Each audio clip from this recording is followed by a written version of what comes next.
So my final research presentation is about the construction of Harry Potter and the Prisoner of Azkaban.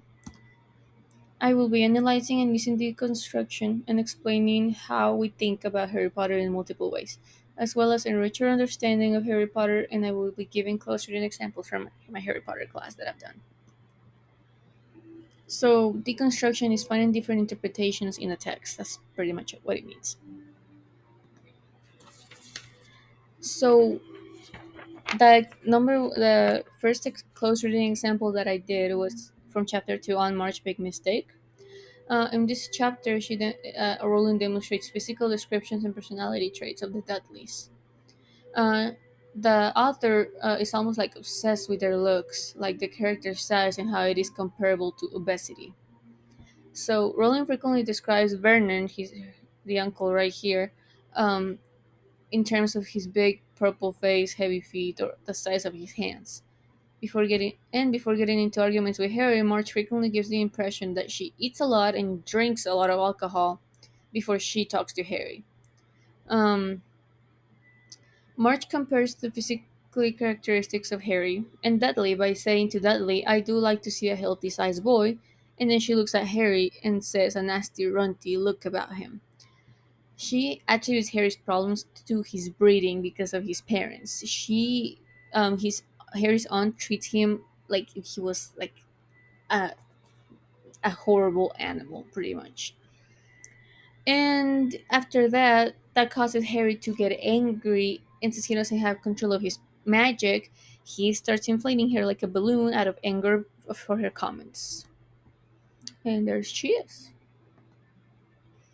So the meaning behind these animals, are pretty much that Lupin is a werewolf because of the full moon. He is cursed by that. Um, Also, the stag is associated with a sense of tightness, masculine side, and competitiveness, which is similar to James Potter, Harry's father, because Harry at first he thought that his father was amazing, like the best person that there is because of stories that people used to tell him.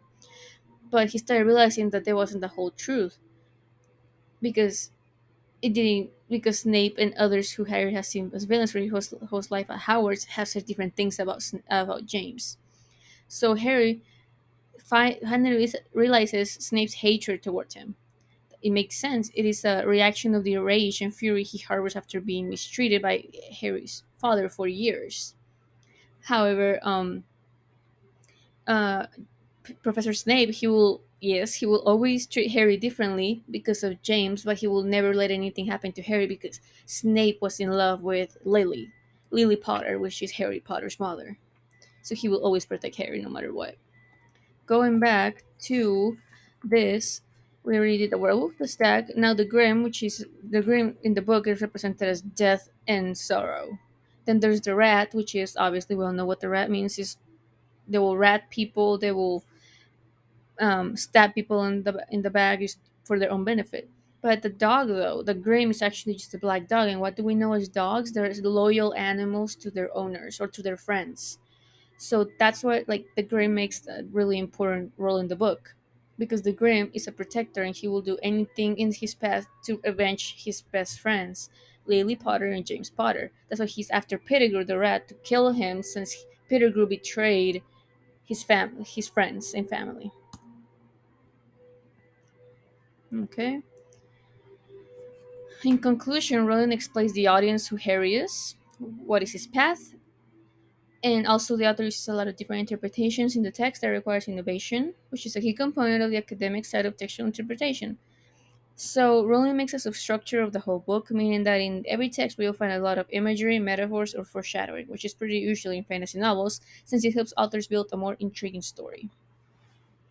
Thank you so much. That's the end.